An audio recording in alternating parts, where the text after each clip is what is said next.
like trying new stuff, but let's see if it works. Okay, so let's begin, guys. Today is May 14th, and we're gonna talk about, we've been talking about the GDP, remember, and we have been saying that, well, it's very, very important for us to know the GDP and what it measures. Just let me remind you, it measures the growth of a country and is the real dollar value of all the income and the earnings within a territory. Okay, and also we have to keep in mind that it does not include intermediate goods, it doesn't include the transaction costs, and it doesn't include anything that comes from the informal economy. Okay, so whatever is drug trafficking or smuggling, it's not included in the GDP. Okay, so today we're going to talk about the business cycles. All right, and so here you have the screen. Hold on a second. I'm gonna get my OBS open. Yeah.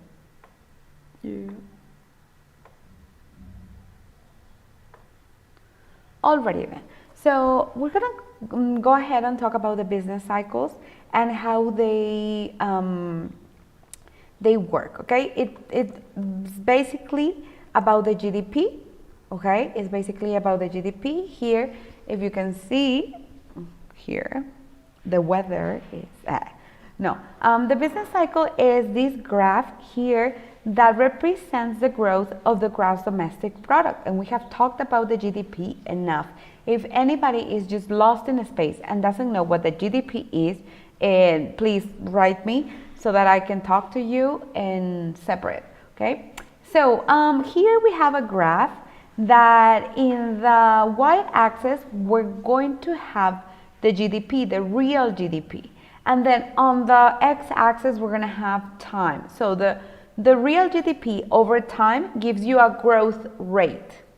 And that is going to tell us if the economy is growing. Remember that the three goals of the economy, here I had them.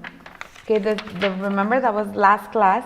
The three major goals of the economy was to promote economic growth, to limit unemployment, and to keep prices stable. That is to keep inflation down, okay? So these being the three goals of any economy, we want to keep this line in a very nice slope upward.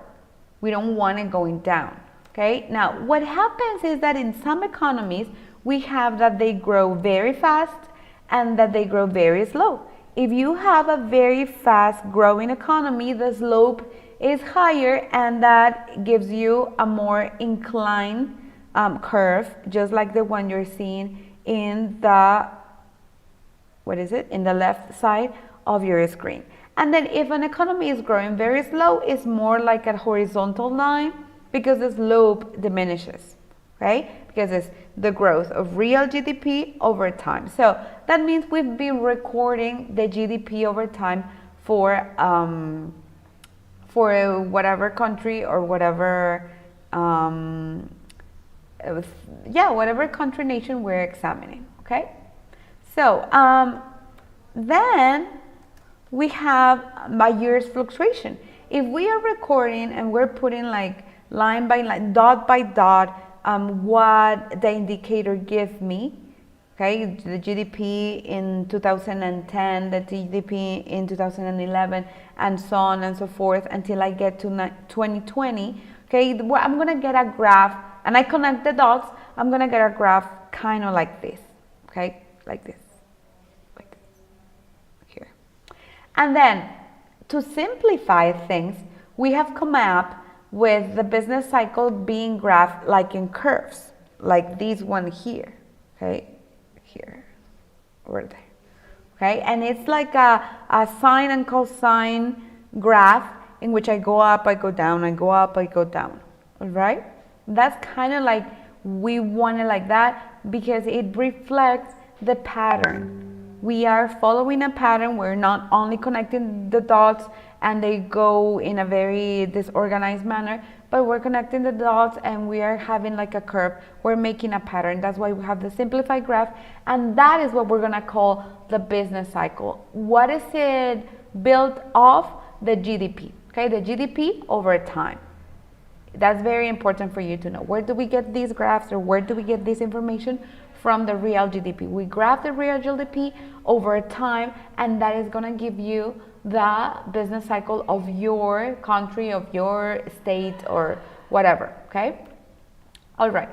So then we're going to write in our little notebook, please, okay, the definition for business cycle. It's right there. And we have to draw these this cycle, because it has, we're gonna see each of the phases of the business cycle, and each of them are gonna have very specific characteristics that are gonna tell you how the economy, the providers, the sellers, the consumers are behaving. Obviously, depending on this graph, or based on this graph, we can forecast a recession. It hasn't been always effective. It hasn't always been effective, as you can see, but it works sometimes, okay? And the more that we can foresee and that we can forecast these type of changes, then we're gonna be able, as a government, we're talking on behalf of the government. If you have noticed, macroeconomics is talking a lot on behalf of the government. We can take good decisions. Remember the two major purposes, the two major functions of macroeconomics study? It was to measure the health of the economy and also to guide the decisions of economic policy within a year, within a period of time, inside some specific country. Okay, so here we have the definition. It's a business cycle, is a fluctuation in the gross domestic product that we have just mentioned around its long-term natural growth rate. It explains the expansion and contraction in economic activity that an economy experiences over time. Okay, this is very important. Explains the expansion and contraction.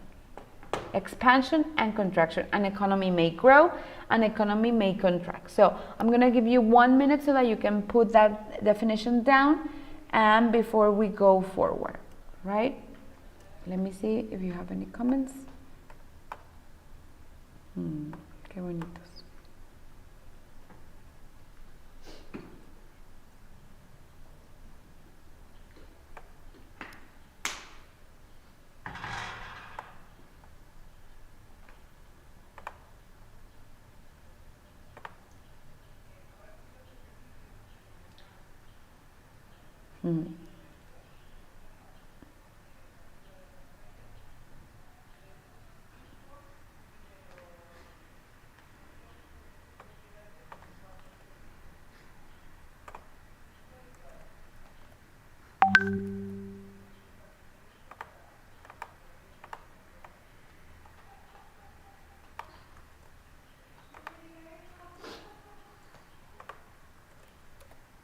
Okay, there it is, so that you can have it in your notes.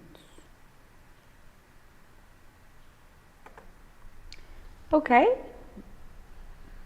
so a business cycle is a cycle of fluctuations. Fluctuations are changes in the GDP around its long-term natural growth rate. It explains the expansion and contraction in economic activity that an economy experiences over time.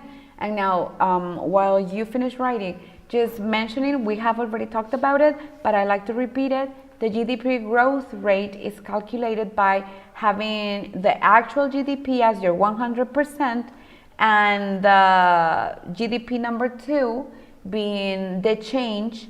And so you subtract the second one minus the first one, and you calculate how much that difference is from the first total, and that's your growth rate, your GDP growth rate. All right, so that's where we're getting the numbers from. Okay, I'm gonna go forward, and we are gonna have, we're gonna have two effects why GDP may change, or why GDP may grow, or you can go down in a slump. Okay, we have static effects on one side. Those are, for example, changes in the free market conditions. Let's say when Mexico signed the TLC, the NAFTA, the North Atlantic Free Trade Agreement with Canada and United States, well, we had a change in the free market conditions. Or let's say that during World War II, Japan put an embargo on United States, and that meant changing the free market conditions. Okay, they were trading back and forth, and then all of a sudden United States puts an embargo on Japan. Japan puts an embargo on United States so that they can change their conditions. Okay, maybe taxes, tariffs, an increase or an opening of a frontier, the signing of a new treaty in some specific matter may suppose a change in free market conditions. Okay, the second one in static effects is productivity of firms. All right, maybe they find a new technology. All of this has to do with supply changes, remember, in the curves. So if they find a new technology and they can be more productive, let's say in agriculture, it's not the same to cultivate things from a very traditional way and then changing it to a more sophisticated technological machinery, then obviously that's going to give you a change in the GDP, especially when it's very, very massive. Remember, the difference between microeconomics is that in microeconomics we were seeing the individual and the little businesses or one company, how they behaved in the competitive market. Now in macroeconomics, we're watching the whole picture, the big picture. So we're gonna talk about regions or countries, all right? We're not only going to talk about one specific consumer behavior or one specific provider behavior. We're gonna talk about the whole picture. That's why we're talking about these indicators. And the GDP is key for you to understand all these macroeconomic terms, all right? And the third one that we may classify as an static effect is a change in consumer behavior. Let's say all these people are now, well, we talked about that when we were changing the demand curve. Okay, everything that has to do with consumers is changing the demand curve. All right, so it's shifting it to upward or downward.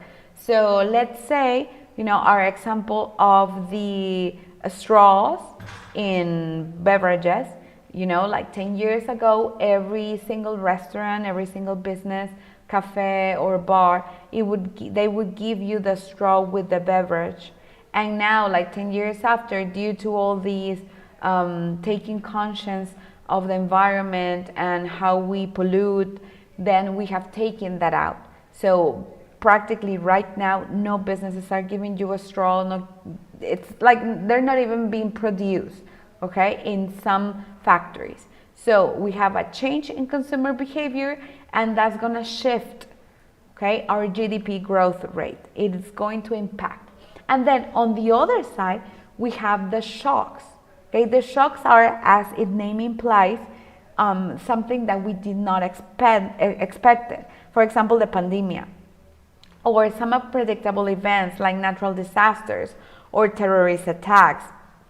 Obviously, the books include terrorist attacks because in 2001, remember September 11, when the Twin Towers, it basically changed many things in the United States, and one of the things that it impacted was the economic growth. These are shocks because now then the economy was all focused on war against terrorism, was a war against terror under Bush son, and well, the economy changed and shifted towards that end.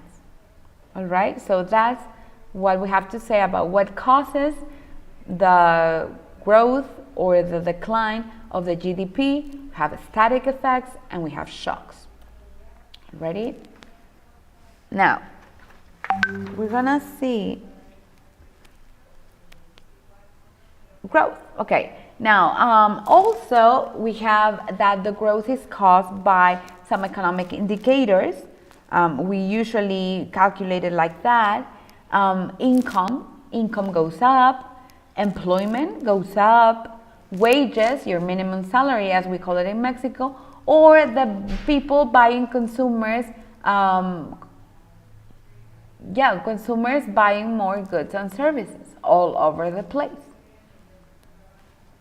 So these are increase in economic indicators. These indicators are going to tell us if the GDP is going to grow or not. These are taken into account in the real GDP. We have to make sure that whenever we are talking about this business cycle, we use the indicator of real GDP, because then they have come up with other GDPs when they calculate other types of indicators, and the truth is that they are more inaccurate. So for more accuracy, for more exactitude, we want to use the real GDP when we're talking about everything.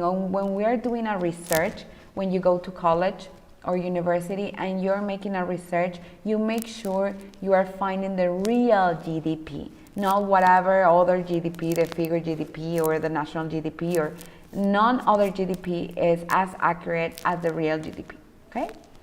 So income, employment, wages, and the buy of goods and services are going to impact directly on the growth of the economy, okay? And that's the first one, right? You copy this one, and so the first part of the curve is growth, okay? Until we get to a peak, we're growing. And that growth is triggered by this income, employment, wages, buy of goods and services. Now we go to the second stage, okay? Where the only thing we're doing is going up to the curve, and each of these words are going to mean a phase in the business cycle, right? So now we have the peak. The peak is the maximum limit of growth that is attained, okay? Where an economy cannot grow anymore. The economic indicators do not grow farther and are at their highest, all right? That's basically why we call it the peak, because it's that's the highest point in your curve. You cannot go even further. You're at your maximum capacity. Prices are at their peak. That's also very important, because due to the demand and supply laws, if something goes up, let's say the income of the consumers, then demand, the whole curve of demand is going up. That means there's a scarcity of goods and services that is going to drive the providers to produce more stuff to meet the demand of the consumers, and that's gonna give you, okay, that's gonna give you the your peak. The consumers are consuming at their highest, providers are producing at their highest, and so we're having all machines going at full speed. We cannot go higher than the peak, okay? This stage marks the reversal point in the trend of economic growth. You can watch it, you can see it as a roller coaster too. The first stage is like the growing. Now, when you get into a roller coaster, you start going up very, very slowly over time, and then it gets to a point where you know it stalls, and you know precisely that things are gonna get very fast and very, very hype, okay? And consumers tend to restructure their budgets at this point. Now, this is very important for you to know. Remember that economics is the science of decisions. And this is pretty catchy, because no function, no mathematical statistics can give you the precise amount or the precise time in which we're going to encounter a recession.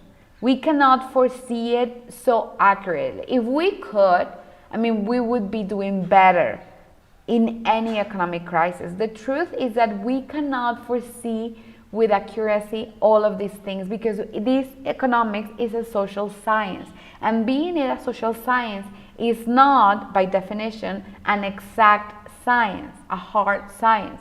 Physics, mathematics, even though they use a lot of inferences from the real world, the fact is that you can get a nice result, a nice accurate result. When you talk about social sciences, since we're talking about people here, and people have many kinds of motivations that drive their behavior, we cannot foresee for sure the generality of decisions or how their paths are going to shape. So that's why recessions, peaks, and all these economic things that are decisions, they're basically decisions of people over a period of time. They cannot be foreseen so easily, okay? So consumers start to restructure their budgets at this point. It's like whenever you find a new business that you like, or you find a restaurant. It happens to me a lot. I find a nice restaurant and I really like it, and I start going a lot. And usually the nice things will cost some money. You start shaping your habits. So you start going, you start spending a lot of money, and then after an enough period of time in which you realize that maybe that spending is not totally necessary, you restructure your thinking. Instead of going for coffee at a Starbucks every single day, you start saying, well, I'm gonna cut down because I'm allocating just so much money towards these that is not even a basic need, that I'm gonna cut back in my consumption, and probably I'm gonna dedicate or allocate that money for some other expense. Okay, people start restructuring. When you start having an expense for a long period of time, let's say a month or 2 months or 3 months, then you start thinking, because it starts impacting your economy, your pocket economy. And so everybody is going through that process. Everybody is doing the same thing. And so we have a pattern, and that pattern drives a generality. And then that's when we have these significant changes in the economy and the GDP. Okay? I'm going to take a little sip of water. Hold on.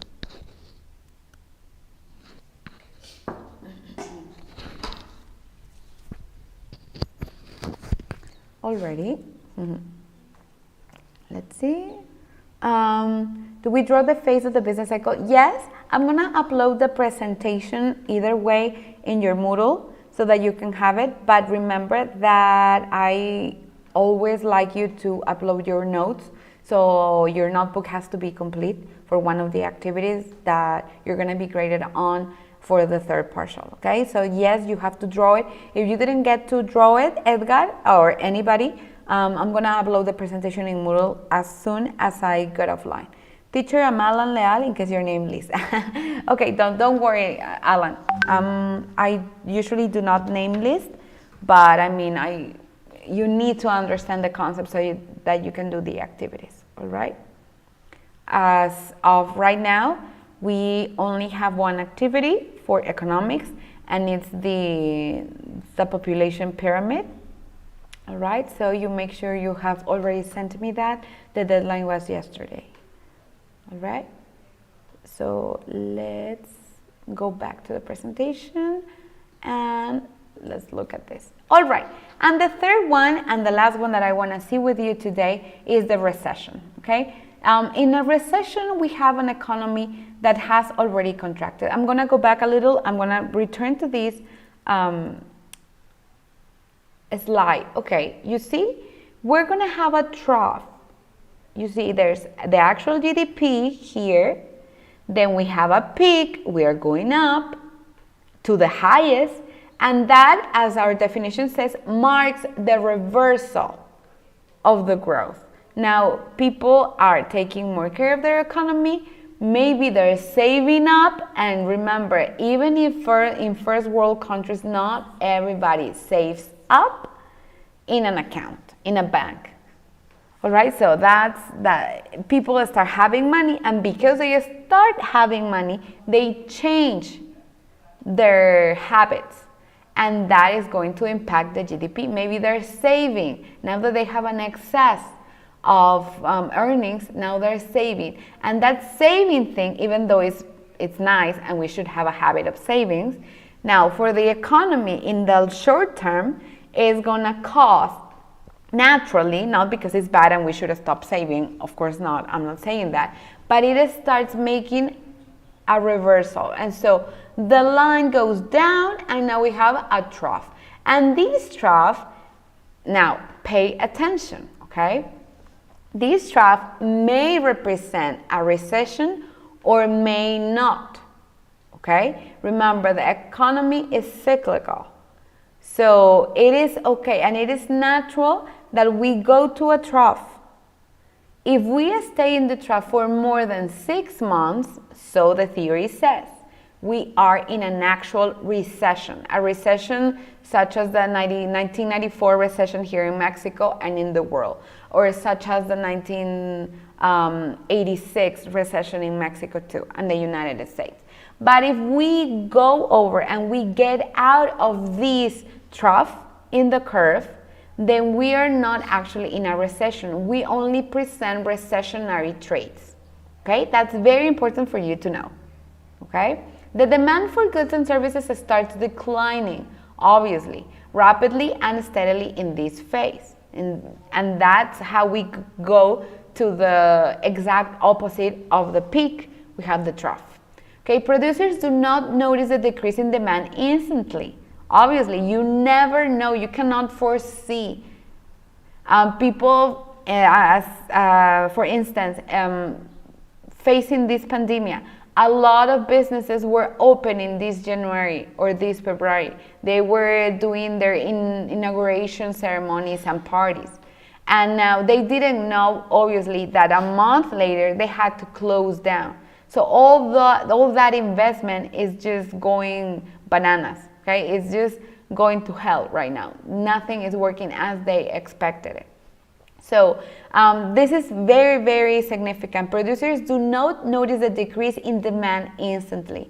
You have no way of seeing if your product is going to keep on selling forever and ever at a steady pace, even if it's something that you're recurrent, okay, a recurrent buyer, or a renewable thing. It's not like buying a deodorant. You know that if you sell deodorants and you capture the attention and the loyalty of 100,000 consumers, they probably, at least like 80 or 70,000 of those consumers are going to keep on buying the same deodorant because it's scientifically proven that nobody likes to change deodorant or shampoo.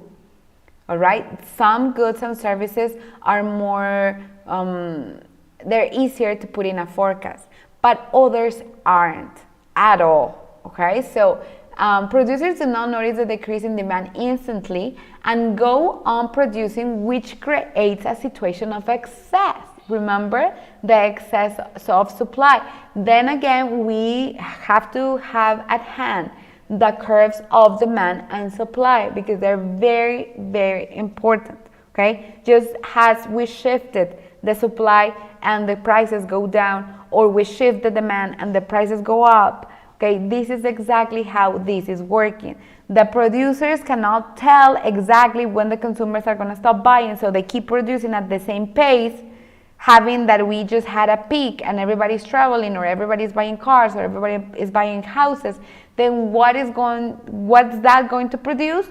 Well, the providers want to sell more houses. If I sell houses and I see that during 2 years people have been acquiring their new homes, then I keep on building. And you know that the real estate market is not something that it's not like a brownie company that I make brownies today and in the afternoon I start selling them and maybe by the end of the day they're gone. I mean, housing is like a long-term enterprise, a long-term project. So these people start building all over the place, and if you do not have enough demand to buy those houses, then you're in big trouble. And not only you are as a provider in big trouble, and you stay with all your apartments and your houses not being sold, but also you are causing an overproduction of goods, which shifts the supply up and which marks an area,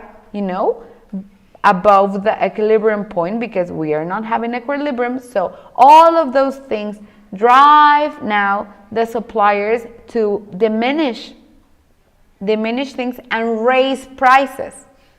They diminish production, which means they have to lay off people because they cannot keep on working at the same pace. People are not buying at the same pace. And so that means that a lot of people are going to go unemployed. That diminishes the income, that shifts the demand curve, that drives prices up, and we have a recession. If these last for more than 6 months, we have a formal recession. If it doesn't last 6 months, then we only have a recessionary crisis. It's different, okay? It's very, very different. And so prices tend to fall. All positive economic indicators such as income, output, wages, etc. consequently start falling down. Okay? And then what goes next is that it starts all over again. Yes? So we have a peak, then we have a trough, and then when you hit bottom, just as in life crisis, when you hit rock bottom, then you go up again. Okay? People change again their consumer habits, and then you have like a slope upward. Yes?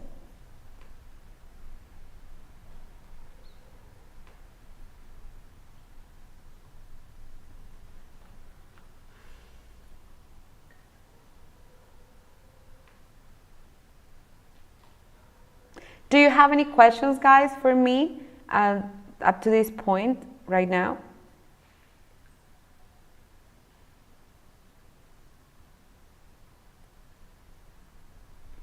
I am seeing that you are lagged behind.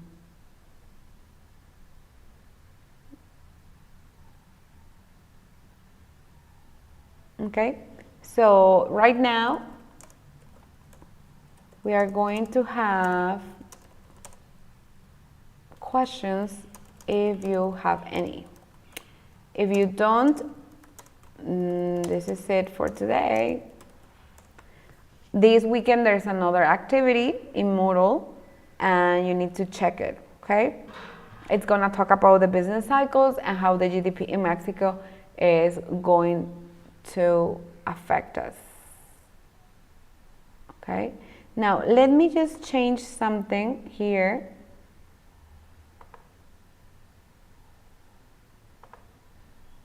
Okay, now you're seeing my screen and I want to show you, okay, we're going to look for the GDP, now the applications, the GDP growth, Mexico,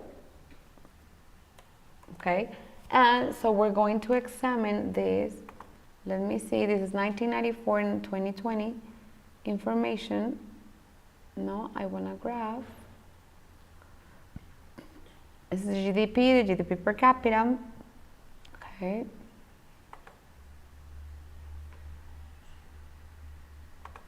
Let's see, let's find it. How it's our fluctuations. Oh, this is the same one.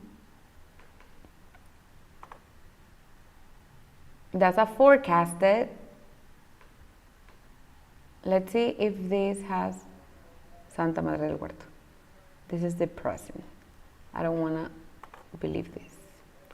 So I'm being in denial. Let's see. I want like real numbers. That's a forecast. Let's see if we can find it somewhere. See, though all of these are indicators.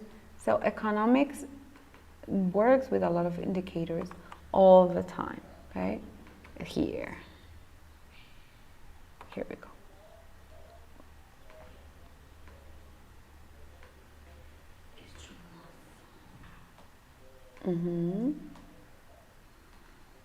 Fund chart GDP growth. This is 2013. Here we go. This is something like that. If you graph all the GDPs over the years, you're gonna get the graph that looks like a heart exam. Where is it? Oh, here. Right? You have this chart that looks like a heart thingy. Now here's 2013 and this is 2020. Obviously here they put all these like forecasted lines because we don't know still how this is gonna go. Here in 1918 we had a draft, we had an upward slope. And remember, I mean, this gives you a lot of objectivity when talking about politics, because sometimes, as I already mentioned, a lot of good presidents and good administrators and economists in the government, they have a very good reputation, and it gets ruined because they only face a trough in the economic cycle. So independently on who is in charge, economy has a cycle. It goes up, it goes down. It has peaks, it has troughs. Okay? No matter who is in charge. Now, obviously, people that are in charge can make things worse or can make things better. And that we can make people accountable for. Yes? Especially when you're voting for that someone. Yes, so that here's these.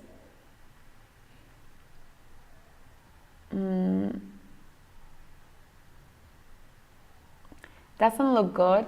We knew that already. I think it's very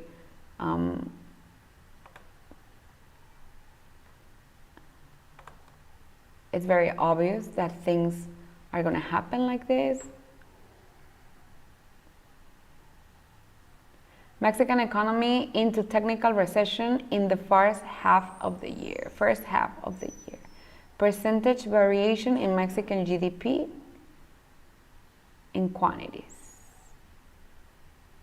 2004 here and 2019 here. And obviously when you have, a nice thing when you graph the peaks and the troughs is that you have like an average. So everything that is above average, even if it's going down, it's still okay. What is very bad is when you go down the average. Any activity that goes below the average, which is this line here, the equilibrium, the 0% point, that means that the economy is just staying the same, remaining the same, then obviously this is very bad. In 2009, we had a very, very bad year, and now here. We never want a negative percentage, because that means the economy is contracting. We don't want economy to contract. It may be due to many reasons. For example, in European countries, as we've seen with the population pyramids, if you have a contraction or a diminishing population, obviously over the years, over the decades, you're going to have a negative percentage in the gross domestic product. And that's going to be natural. That's going to be something that you expect, because it's how things work.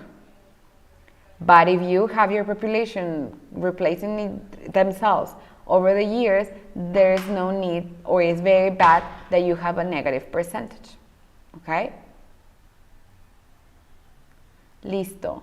Well, if you don't have, what says David de la Cerda, GDP is in dollars everywhere. Yes, it is in real dollars, USA dollars. Okay. Yes, so if nobody has any question, this is it for today. Thank you for your attention. I hope you've understood everything that we have explained today. And if not, you can call me, you can text me, or you can just show me your concerns as in a personal message, okay? So have a nice ending of the evening, and be good, guys. Tomorrow we don't have class. Yeah, we only have class Mondays and Thursdays, okay? So tomorrow, either way, you don't have class with any teacher, but even with me, you never had class on Fridays, okay? So have a nice free day, and thank you for everything. Goodbye, guys.